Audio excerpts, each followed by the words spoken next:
na ako dito sa suki ko ng grocery, mga kaangkol. Good morning. Unang order te yung hotdog 1 kilo. Ano sila pinagpo? Sige po.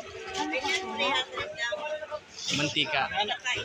1.5. Siyempre, yan ang ano ko pala, suki ko ng grocery dito sa may Blooming Street.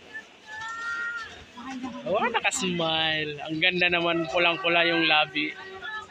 Saan ka nasubsub, te? Yung stoplight doon, natisod ako. Sa stoplight pala, kaya napula yung labi mo. Right, mga kaangkol, narinig nyo, nakadaan siya ng stoplight, nasubsob daw yung labi niya.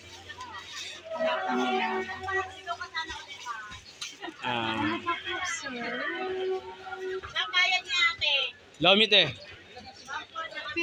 Duha ka kilong lomi. Saka 1 kilong puti.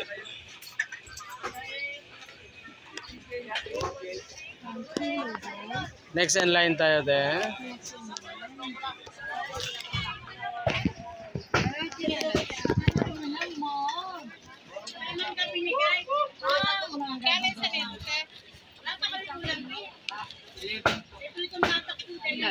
Okay, next in line te. Next in line? Yes, isang box na pugo. 1 box pugo. Ano pa po? Tapos, 2 ulam burger. 2 burger. Ano pa po? 1 kilong fries. 1 kilo of fries. 1 kilong kikyang. And that's all te. Next in line? That's all te. Thank you. Ayan mga ka-uncle, tapos na akong magpalista ng aking mga grocery. Shoutout pala sa pugi ng anak ni ate, Macho. Oh.